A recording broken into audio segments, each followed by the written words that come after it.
നമസ്കാരം. ന്യൂസ് 3യിലേക്ക് എല്ലാ പ്രേക്ഷകർക്കും സ്വാഗതം. സാമ്പത്തിക സ്ഥിരതയ്ക്കപ്പുറം ഒരു ജോലി എന്നത് നമ്മുടെയൊക്കെ ഇഷ്ടം കൂടിയാണല്ലോ അല്ലേ?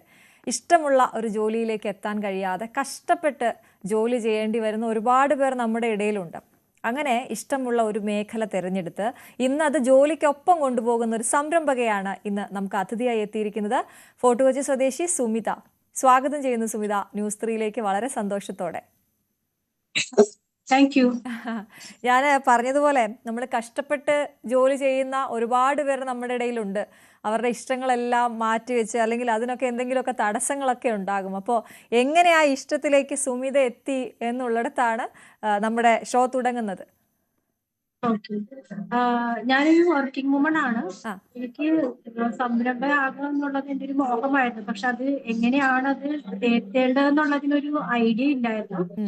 QBT എന്നുള്ളൊരു ക്യൂൻസ് ബിസിനസ് ഗ്ലോബൽ എന്ന് പറഞ്ഞ സന്ധ്യ രാധാകൃഷ്ണന്റെ നേതൃത്വത്തിലുള്ള ഒരു സംരംഭക ഗ്രൂപ്പിൽ എത്തിയതിനു ശേഷമാണ് ഞാൻ ഇതിലോട്ടൊന്ന് തിരിഞ്ഞത്. അവിടെ ചെയ്യുന്ന സ്ത്രീകളുടെ മോട്ടിവേഷൻ കൊണ്ടിട്ടാണ് എനിക്കും ഒരു സംരംഭയാകാൻ അധികം താമസം വേണ്ടി വന്നിരുന്നില്ല.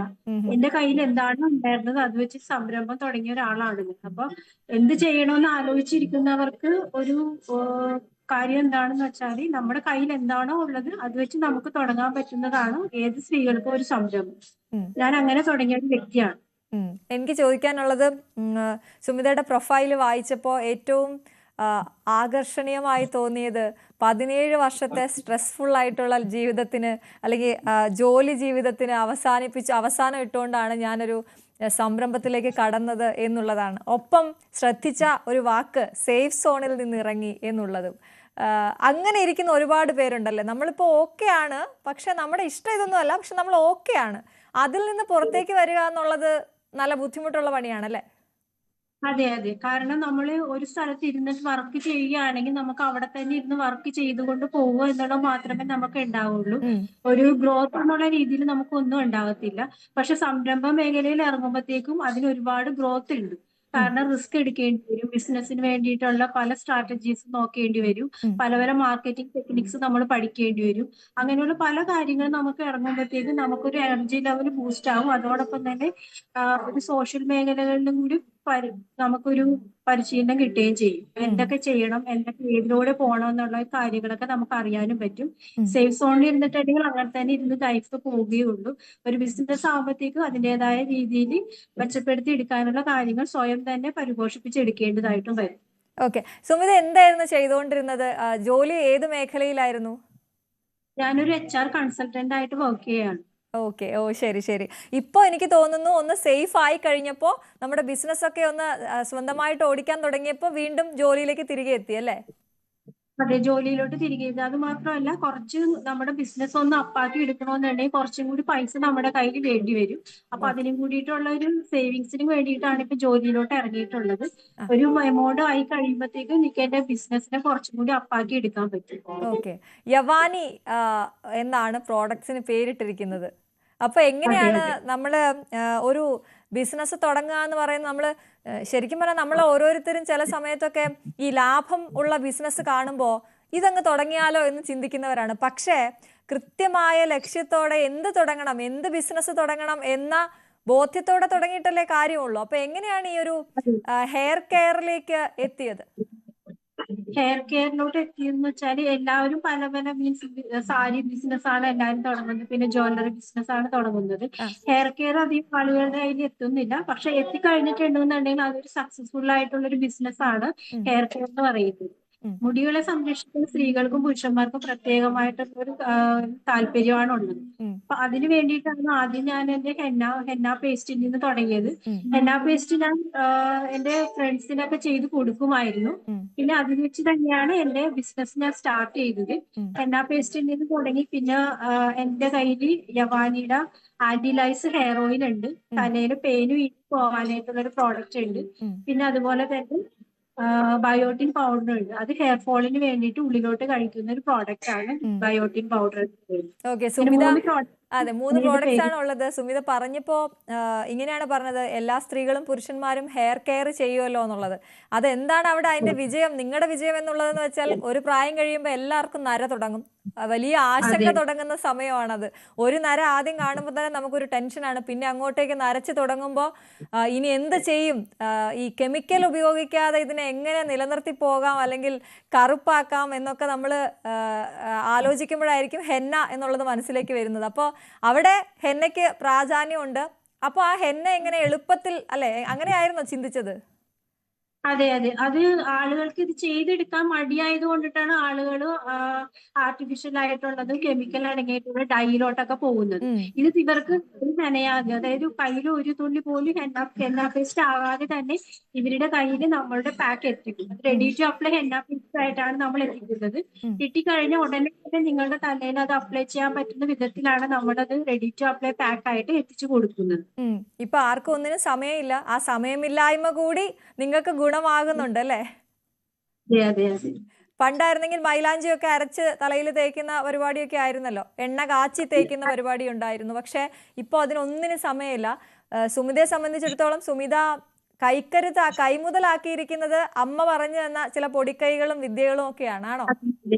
അതെ അതെ. എന്റെ ആന്റിലൈസ് ഹെയർ ഓയിൽ എന്റെ അമ്മയിൽ നിന്ന് കിട്ടിയ ഒരു കൂട്ടാണ്. ആ. അമ്മയ്ക്ക് അതൊരു ആയുർവേദ പറഞ്ഞു കൊടുത്ത കൂട്ടാണ്. ഞങ്ങൾ ചെറുതായിരുന്ന സമയത്ത്, ഉം, ഞങ്ങളുടെ തലയിൽ പെരിഞ്ഞു വീരും ഉണ്ടായിരുന്ന സമയത്ത് നമ്മളൊരു ആയുർവേദ ഡോക്ടറെ കണ്ടപ്പോൾ, വേറെ മരുന്നൊന്നും യൂസ് ചെയ്യേണ്ട, ഈ ഒരു കൂട്ട് യൂസ് ചെയ്ത് കഴിഞ്ഞ എണ്ണ തേച്ചാൽ മതി എന്ന് പറഞ്ഞപ്പോഴത്തേക്കും ആ കൂട്ട് യൂസ് ചെയ്ത് ഞങ്ങൾക്ക് അത് സക്സസ്ഫുൾ ആയതിനു ശേഷം ബന്ധുക്കൾക്കും സുഹൃത്തുക്കൾക്കും ഒക്കെ ഷെയർ ചെയ്യുമായിരുന്നു. ഉം, ഉം, അപ്പൊ അത് ഈ ഒരു അവസരത്തിൽ ഞാനതൊരു ബിസിനസ് ആക്കി മാറ്റിയിരിക്കുകയാണ്. ഉം, ചെറിയ കുട്ടികൾ മുതൽ, ഉം, 3 വയസ്സുള്ള കുട്ടികൾ മുതൽ ഇത് യൂസ് ചെയ്യാൻ പറ്റുന്നതാണ്. ഉം, വയസ്സായവർക്ക് വരെ യൂസ് ചെയ്യാൻ പറ്റുന്നതാണ്.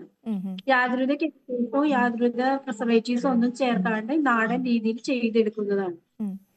ഒരുപാട് സ്ത്രീകൾ ഇപ്പോൾ ഈ സംരംഭകത്വത്തിലേക്ക് വരുന്നുണ്ട്. അപ്പോൾ അവരുടെ വരാൻ ആഗ്രഹിക്കുന്ന ഒരുപാട് പേരുണ്ട്. പക്ഷെ അവർക്കൊക്കെ മുന്നിൽ കുറേ തടസ്സങ്ങളും ഉണ്ടാകും. ഏറ്റവും പ്രധാനപ്പെട്ടതെന്ന് പറയുന്നത് സാമ്പത്തികം തന്നെയായിരിക്കും. കുറച്ചെങ്കിലും കാശില്ലാതെ എങ്ങനെ ഒരു ബിസിനസ് സ്റ്റാർട്ട് ചെയ്യാം എന്ന് വിചാരിച്ച് ഇങ്ങനെ എന്തിലെങ്കിലുമൊക്കെ തട്ടി നിൽക്കുന്ന സ്ത്രീകൾ ഒരുപാട് പേര് നമ്മുടെ ചുറ്റുമുണ്ട്. അവർക്കൊരു ഊർജം പകരുന്ന വാക്കുകൾ കൊടുക്കുകയാണെങ്കിൽ എങ്ങനെയായിരിക്കും നമ്മുടെ കയ്യിലുള്ള, അല്ലെങ്കിൽ വളരെ ചെറിയ ക്യാപിറ്റൽ കൊണ്ട് ഒരു ബിസിനസ് തുടങ്ങാം എന്ന ഒരു ലക്ഷ്യം എങ്ങനെ നേടിയെടുക്കാം? ഇത് എന്റെ ബിസിനസ് എന്ന് വെച്ചാൽ ഒരു 500 രൂപയിൽ താഴെയുള്ള പൈസ വെച്ചിട്ടാണ് ഞാനത് തുടങ്ങിയത്. നമ്മള് വലിയ ബിസിനസ്സുകാരെ നോക്കിയിരുന്നു അത്രയും പൈസ നമ്മുടെ കയ്യിൽ ഉണ്ടാക്കിയിട്ട് ചെയ്യേണ്ടുന്ന രീതിക്കൊന്നും നമ്മൾ ചിന്തിക്കേണ്ട കാര്യമില്ല. കാരണം നമ്മുടെ കയ്യിൽ എന്താണോ ഉള്ളത് അത് വെച്ച് നമുക്ക് ബിസിനസ് സ്റ്റാർട്ട് ചെയ്യാൻ പറ്റുന്നതാണ്. ഉം, അപ്പൊ അങ്ങനെ രീതിയിൽ ചിന്തിച്ചാൽ എല്ലാവരുടെ കയ്യിലും എന്തെങ്കിലുമൊക്കെ ഉണ്ടാവും. ഒരു അച്ചാറുകളോ അതേപോലെ തന്നെ എന്തെങ്കിലും ഓർണമെന്റ്സോ അതൊക്കെ ചെയ്യാൻ തുടങ്ങുന്നതിന് ഒരു ചെറിയ ക്യാപിറ്റൽ മാത്രമേ ആവശ്യമുണ്ടാവുകയുള്ളൂ. അങ്ങനെ നമുക്ക് സ്റ്റാർട്ട് ചെയ്യാവുന്നതാണ്. ഉം, പക്ഷെ വേണ്ടത് ആത്മാർത്ഥമായിട്ട് പരിശ്രമിക്കാനുള്ള ഒരു മനസ്സ് മാത്രം മതി. ഉം. പിന്നെ ഒരു ചോദ്യമുള്ളത്, നമ്മളെപ്പോഴും നേരത്തെ സുമിത പറഞ്ഞതുപോലെ റിസ്ക് ഫാക്ടർ എന്ന് പറയുന്നത് വളരെ പ്രധാനപ്പെട്ടതാണ്. നമ്മളിങ്ങനെ ഇറങ്ങുമ്പോൾ ചിലപ്പോൾ നമ്മുടെ പ്രോഡക്ട്സ് ഒന്നും വിറ്റ് പോകില്ല. അപ്പം നമുക്ക് വലിയ നഷ്ടം ഉണ്ടാകും. ഈ വലിയ നഷ്ടം എന്ന് ഞാൻ പറയുന്നത് മാനസികമായി കൂടി ഉള്ളതാണ്. കാരണം ചെറിയ ക്യാപിറ്റലാണ് തുടങ്ങുന്നതെങ്കിൽ പോലും മനസ്സ് മടുത്തു പോകും ചിലപ്പോൾ നമ്മുടെ പ്രോഡക്ട്സ് വിറ്റ് പോയില്ലെങ്കിൽ. അപ്പോൾ ആ റിസ്ക് ഒക്കെ എടുത്താണ് നമ്മൾ ഈ സംരംഭത്തിലേക്ക് ഇറങ്ങുന്നത്. ആദ്യം സുമിത ഈ സംരംഭത്തിലേക്ക് ഇറങ്ങിയപ്പോൾ അത് ആദ്യം തന്നെ അങ്ങ് വിജയകരമാവുകയായിരുന്നോ, അതോ അതിന്റെ പിന്നിലുള്ള പ്രയത്നം വളരെ വലുതായിരുന്നു? ആദ്യം തന്നെ വിജയകരമായിരുന്നില്ല. നമുക്കിത് തുടർച്ചയായി പതിയെ പതിയെയാണ് കസ്റ്റമേഴ്സ് എത്തിക്കഴിഞ്ഞത്. നമ്മൾ പ്രോഡക്റ്റ് യൂസ് ചെയ്തിട്ട് നമുക്ക് റിവ്യൂ തരുന്ന അനുസരിച്ചിട്ടാണ് നമുക്ക് ആളുകളിലോട്ട് ഇത് എത്തിക്കുന്നത്. ആളുകളുടെ റിവ്യൂസിൽ നിന്ന് പ്രചോദനം ഉൾക്കൊണ്ടാണ് ആളുകൾ വാങ്ങിക്കുന്നത്.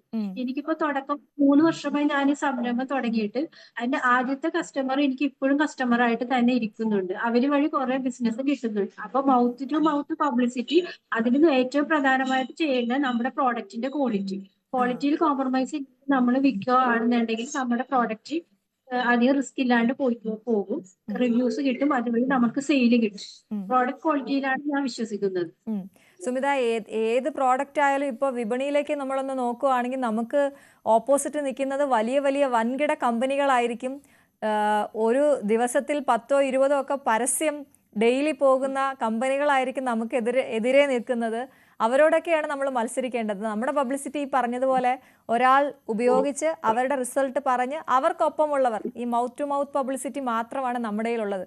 എങ്ങനെയാണ് മുന്നോട്ട് പോകുന്നത് ഈ ഒരു കാലഘട്ടത്തിൽ ഈ ഇങ്ങനത്തെ ചെറിയ സംരംഭവുമായി?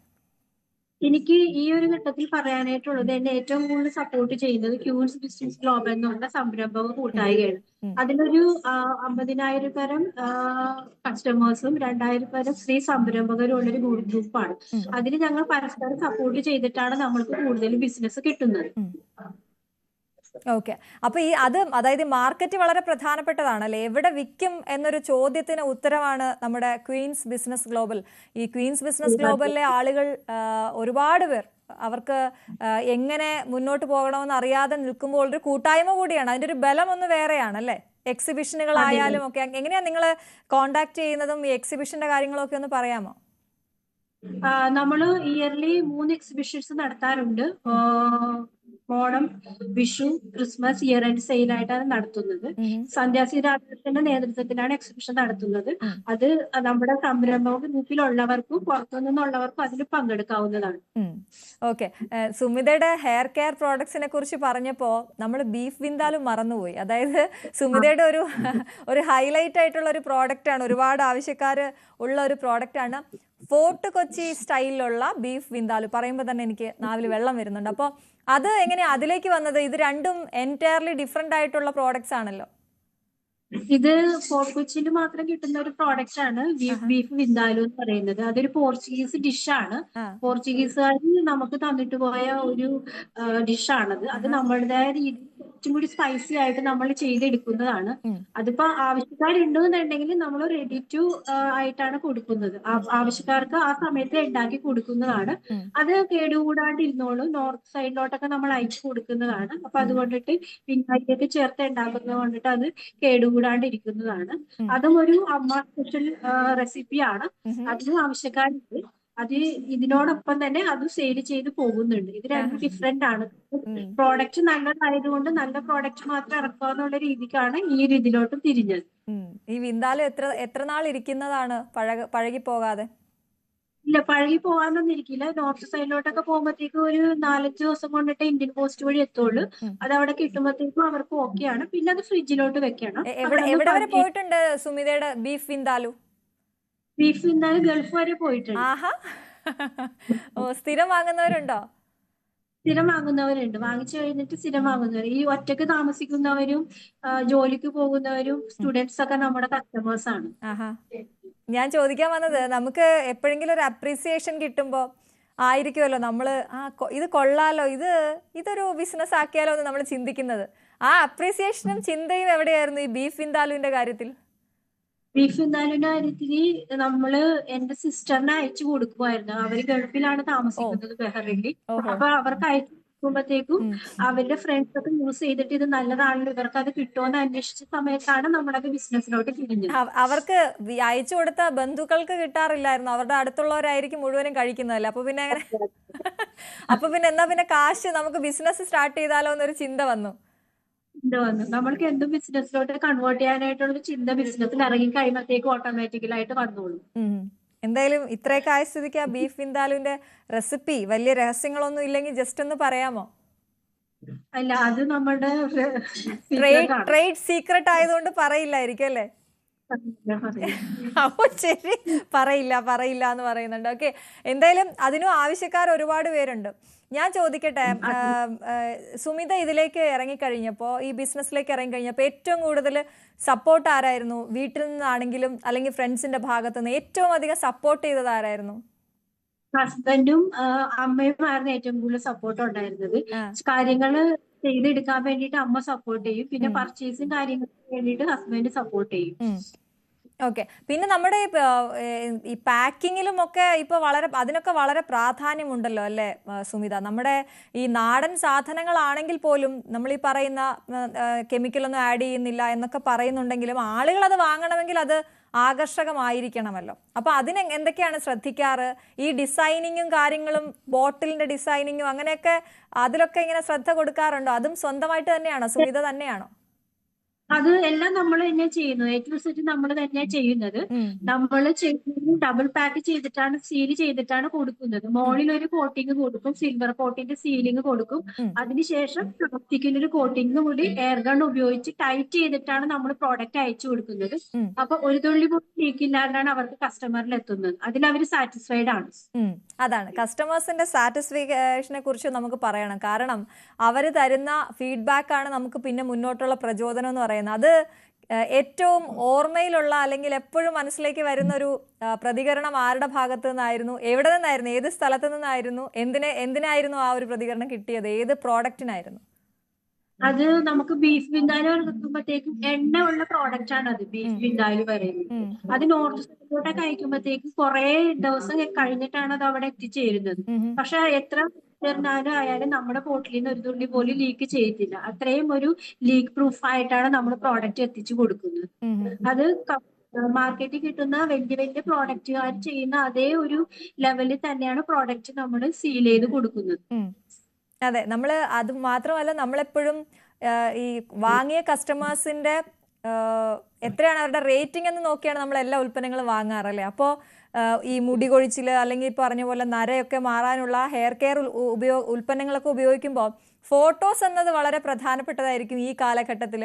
അതായത് ബിഫോറും ആഫ്റ്ററും അങ്ങനെ വരാറുണ്ടോ? അങ്ങനെ വന്ന് ഭയങ്കര സന്തോഷം തോന്നിയ എന്തെങ്കിലും ഒരു അനുഭവം ഉണ്ടോ? അതെ അതെ, നമ്മുടെ സ്ഥിരം കസ്റ്റമേഴ്സ് നമുക്ക് അയച്ചു തരും. ഇതിനു മുൻപ് യൂസ് ചെയ്തതിന് ശേഷം, യൂസ് ചെയ്യുന്നതിന് മുമ്പ് ഇങ്ങനെയായിരുന്നു, യൂസ് ചെയ്തതിന് ശേഷം ഇങ്ങനെയാണെന്ന് പറഞ്ഞിട്ട് അവര് തന്നെ നമുക്ക് ഫോട്ടോസ് ബിഫോറും ആഫ്റ്ററും എടുത്ത് അയച്ചു തരുന്നതായിരുന്നു. അത് കാണുമ്പോഴാണ് വളരെയധികം സന്തോഷം. കാരണം അത് നമ്മുടെ പ്രോഡക്റ്റ് യൂസ് ചെയ്ത് അവർക്ക് ഇത്രയും ചേഞ്ച് ഉണ്ടായല്ലോ എന്ന് കാണുമ്പോഴത്തേക്കും വളരെയധികം സന്തോഷമാണ്. ഇന്നലെയും കൂടി എനിക്കൊരു കസ്റ്റമർ വന്നതേ ഉള്ളൂ. ഒരു കസ്റ്റമർ യൂസ് ചെയ്തതിന് ശേഷം അവർക്ക് കുമ്പുണ്ടായതിന് വളരെയധികം ചേഞ്ച് കണ്ടിട്ട് എന്താണ് പ്രോഡക്റ്റ് യൂസ് ചെയ്യണേന്ന് ചോദിച്ച് അവരുടെ അടുത്ത് നിന്ന് നമ്പർ എടുത്ത് എന്നെ കോൺടാക്ട് ചെയ്തൊരു കസ്റ്റമർ ഇന്നലെ ഉണ്ടായിട്ട് 3 ബോട്ടിൽ ബയോട്ടിൻ ഞാൻ അവർക്ക് ഇന്നലെ അയച്ചു കൊടുത്തതേ ഉള്ളൂ. അപ്പൊ അതൊക്കെ നമുക്ക് വളരെയധികം സന്തോഷം തരുന്ന കാര്യങ്ങളാണ്. പുതിയ പ്രോഡക്ട്സ് എന്തെങ്കിലും, ഞാനീ പറഞ്ഞതുകൊണ്ട് പറഞ്ഞതുപോലെ ഈ ഹെയർ കെയറിന്റെ കൂടെ ബീഫ് വിന്താലും കൂടെ കൊടുക്കുന്ന ആളാണ്. അപ്പൊ പുതിയ പ്രോഡക്ട്സ് എന്തെങ്കിലും മനസ്സിലുണ്ടോ? ഇനിയിപ്പോ ഇതിൽ തന്നെ കോൺസെൻട്രേറ്റ് ചെയ്യാനാണ് കൂടുതൽ താല്പര്യം. കാരണം ഡൈവേഴ്സിഫൈഡ് ആയിട്ട് പോകുന്നില്ല. ഉം. ഇതിൽ തന്നെ ഇപ്പൊ 3 പ്രോഡക്റ്റ് ഉണ്ട്.